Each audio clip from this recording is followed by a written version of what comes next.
Five mistakes that prevent you from losing belly fat. You have often wondered how to lose the fat that settles in the lower abdomen, the famous visceral fat, the abdominal fat. In this video we will give you 5 mistakes that you should stop making if you want to lose belly fat. To help you lose belly fat, there are many concrete techniques to help you find your flat stomach, a stomach that meets your beauty criteria, your aesthetic criteria. And it is also important to remember that it is very important for your health because too much visceral fat causes inflammation and can also lead to insulin resistance. On this channel, we approach health from a global point of view by working on the 4 pillars of health: diet, physical activity, mental health and sleep. If you are not yet a subscriber to the Top Fitness Health YouTube channel, consider subscribing, and if you want to be notified when a new video is released, consider turning on the little bell. The first mistake you're probably making that's keeping you from losing belly fat is consuming gluten, which has quite a few negative effects on the body. It will make you bloated. In general, the belly will bloat many people when they consume gluten. The intestines don't like gluten. Simply put, gluten is poorly assimilated and in general it is not necessarily your friend in the gut. It's going to cause inflammatory effects and adverse effects on the intestinal wall, on the cells that are called enterocytes.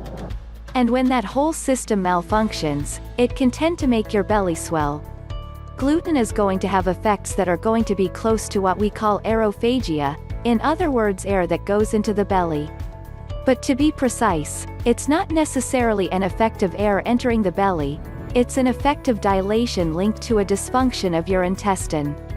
People who eat a lot of gluten-based foods like pasta, bread, rice etc., may have a little more swelling in their belly. And beyond that, items that are often high in gluten are also very high in carbohydrates. Specifically, foods that are high in gluten have a fairly high glycemic index. For example, white bread has a glycemic index that is much higher than white sugar. And globally, the more you consume foods that have a high glycemic index, the more fat you will gain since it secretes a lot of insulin, which is the storage hormone. To put it simply, gluten corresponds to fat gain, which leads to belly expansion and is the perfect combination to have a prominent belly. If you want to lose your belly, consume much less gluten. You will see that it has a very positive effect on the lower belly. Second point or mistake that makes you gain belly is eating too fast. With aerophagia, having a bloated belly from too much air in the belly also comes from not chewing our food properly, and that is contraindicated. Clearly, if you eat too fast, you are taking in the air, and this air will end up in your lower abdomen and your belly will swell. If you want to have a flat belly, a belly that is not too prominent, you must eat less quickly, you will absorb less air and you will have less bloated effect. Another point that can cause problems when you eat too fast is the fact that it will cause an overconsumption of calories. Indeed, when you eat too fast, you do not have time to let satiety settle in your body. Satiety appears first in your stomach, but more particularly in your head, so that you have the information that satiety has arrived. It can take several minutes. In some cases, it can take up to 20 minutes. And clearly, if you eat too fast, you will have a gap between physical satiety and psychological satiety. To simplify things, the more calories you consume in addition, the more you will be obliged to store these calories somewhere, and you know perfectly well that the belly is the ideal surface to store these excess calories, because in the belly you have plenty of room. You have a system that is made to store a lot of energy. There is everything you need for fat to be stored in the viscera, and this gives the result that your belly expands enormously. So when you consume excess calories, the belly is the body's favorite place to store those excess calories. Clearly, if you eat too fast, on the one hand you will have more air, therefore more aerophagia, and on the other hand you will have many more calories that will settle in your viscera and that will not help you to deflate your belly and to lose fat mass. Third mistake you should not make if you want to lose belly fat: Immediately stop or at least drastically reduce your consumption of alcohol and soda. Anything that is caloric drinks is to be avoided absolutely. Alcohol is a machine that creates fat. And also, of course, all caloric drinks like sodas and anything that is also fruit juice can actually make you gain fat mass quickly. Why? Because calorie drinks are drinks in general that have no fiber. It's just liquid sugar, and the fact that it's a liquid, it will increase the rate of assimilation of that sugar by the body. For example, if you take a fruit, the fruit will have fibers, so it will already slow down the spread of sugars in your body, and moreover, you eat it, you chew it, you have to digest it, it takes time.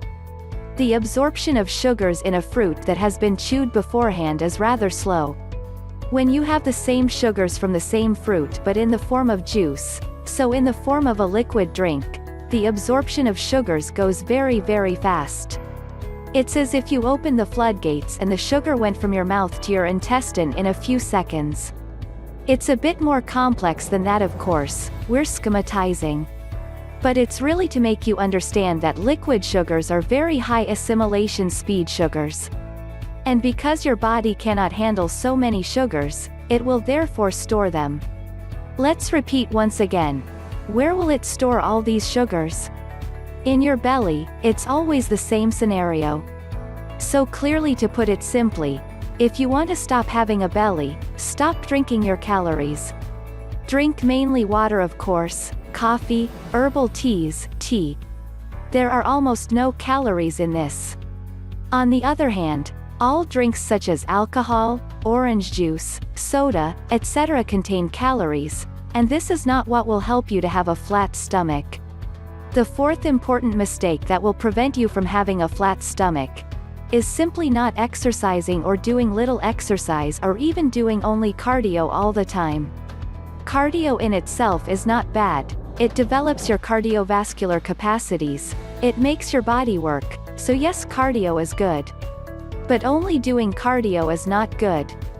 Because on the one hand, you don't do any muscle strengthening, but having more muscle mass will help you increase your basal metabolism, and it also helps you burn calories at rest after exercise.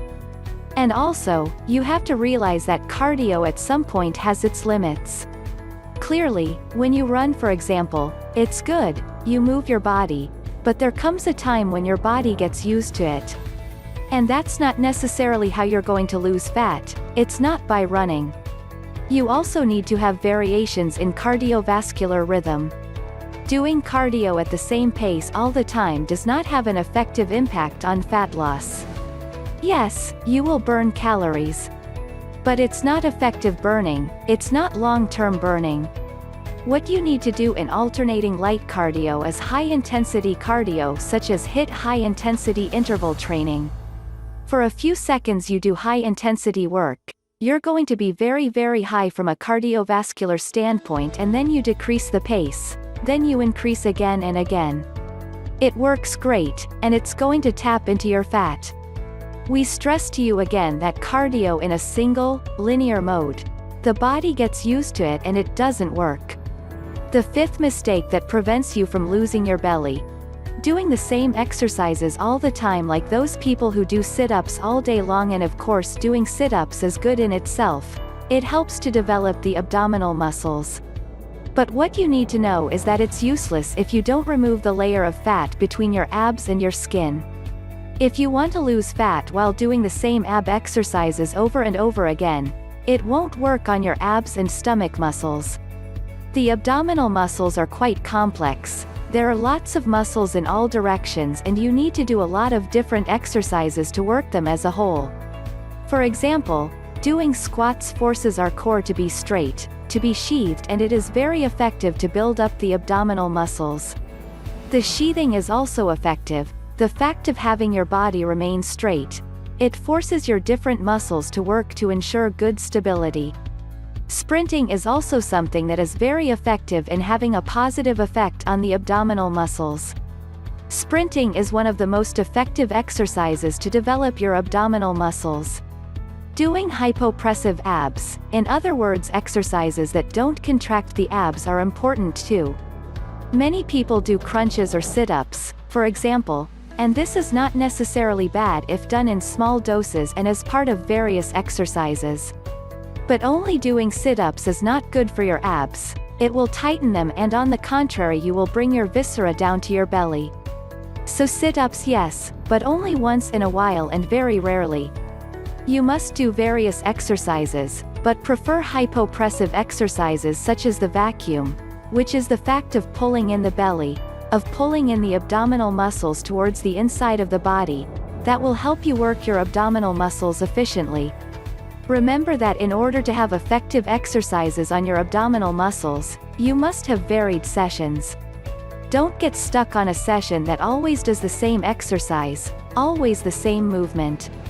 Lots of different exercises, lots of different movements, so that the whole abdominal strap can move in a more or less homogeneous way, and above all, to really have this efficiency in the long term.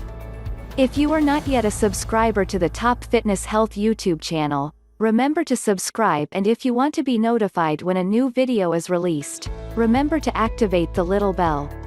See you soon for more videos. And until then, take care of yourself.